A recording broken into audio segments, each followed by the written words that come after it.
entangle you unnecessarily in trouble. To act out inner fantasy is a danger touched with psychopathology and lunacy. There must be a bar somewhere. I go for rivers, even strong ones having banks. Nevertheless, it is a wild, rhapsodic, explosive outpouring, with good figures of speech flashing by on its volcanic rushing. A hot geyser of emotion suddenly released with wild abandon from your subterranean being. I'm proud of you, and know that this is the beginning of a long and wonderful career. Love, Louis. Good to please the old man.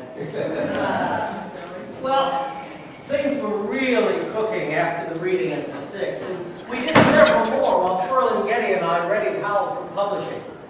We printed 1,000 copies, and I said to him, "You really think we'll sell 1,000? I was still pretty broke at the time, and I was doing what I could to make ends meet. I hauled baggage at Greyhound, taught writing at night.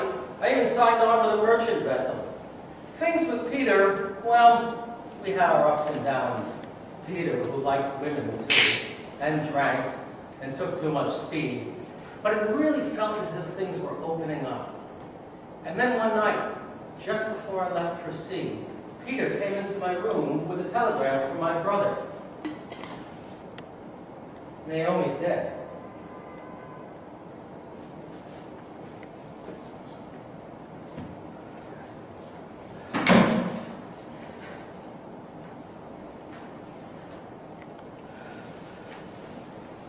My childhood is gone with my mother. There's no me left. Naomi is a memory. My 30 years are a memory to me.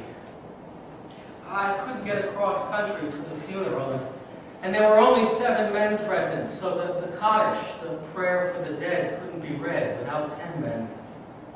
I decided then that if Kaddish could not be read, I would write her one of my own. 2 years later, back in New York,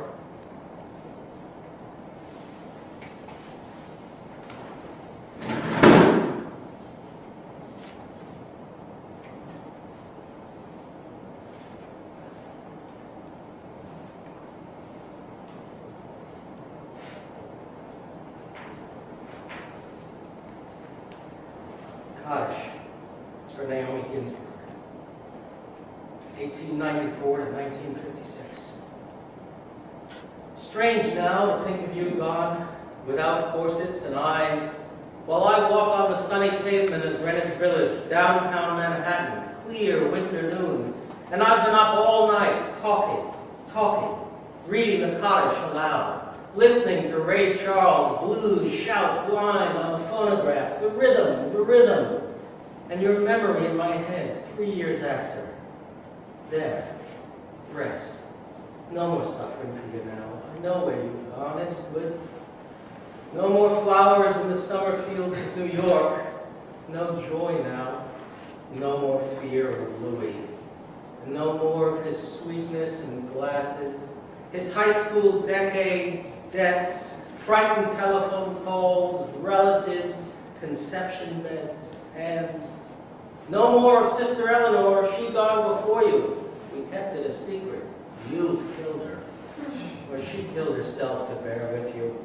An arthritic heart, but death's killed you both, no matter. Nor your memory of your mother, nor back at normal school in Newark, studying up on America in a black skirt, winter on the streets without lunch, a penny a pickle.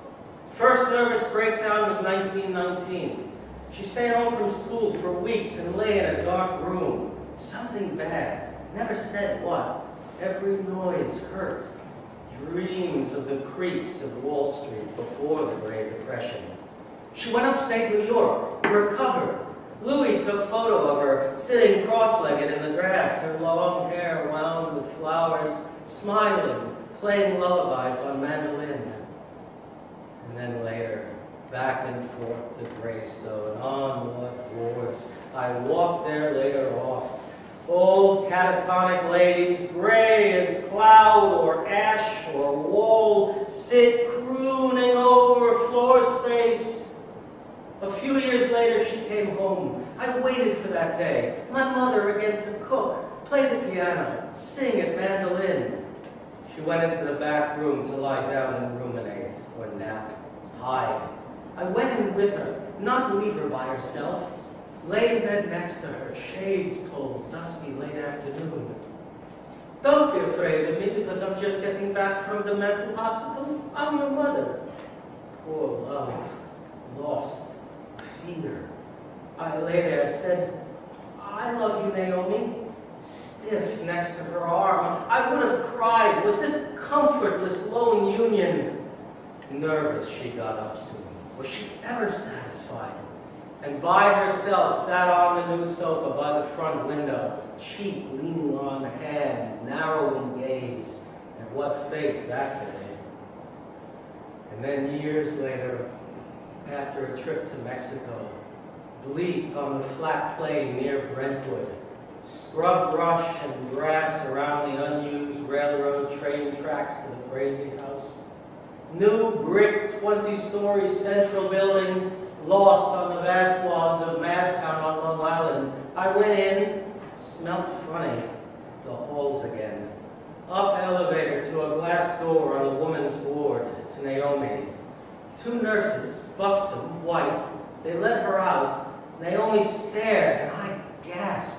She had a stroke, too thin, shrunk on her bones. Age come to Naomi now, all broken into white hair, loose dress on her skeleton, face sunk, old withered cheek of crone, one hand stiff, heaviness of 40s and menopause reduced by a single heart stroke, lame now, wrinkles, a scar on her head, the lobotomy, ruin.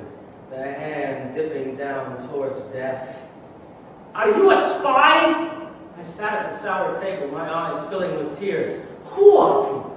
Did Louis send you? The violets in her hair as she beat on her head. I'm not the bad girl, don't murder me. I hear the ceiling. I raised 2 children. 2 years since I'd been there, I started to cry to see her again. The horror.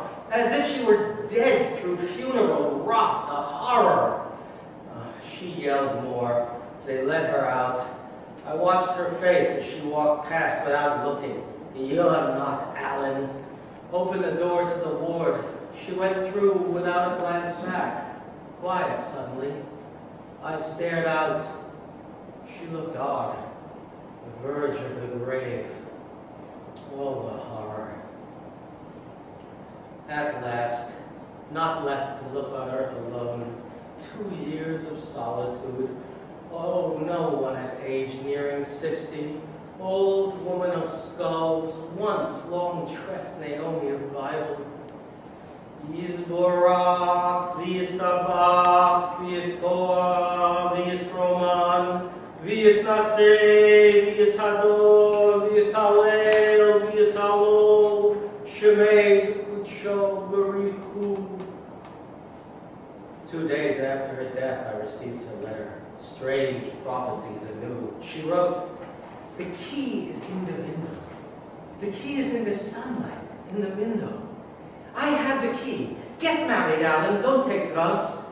The key is in the bars, in the sunlight, in the window. Love, your mother, which is Naomi. Caw, caw, caw! Crows shriek in white sun over gravestones on Long Island. Lord, Lord,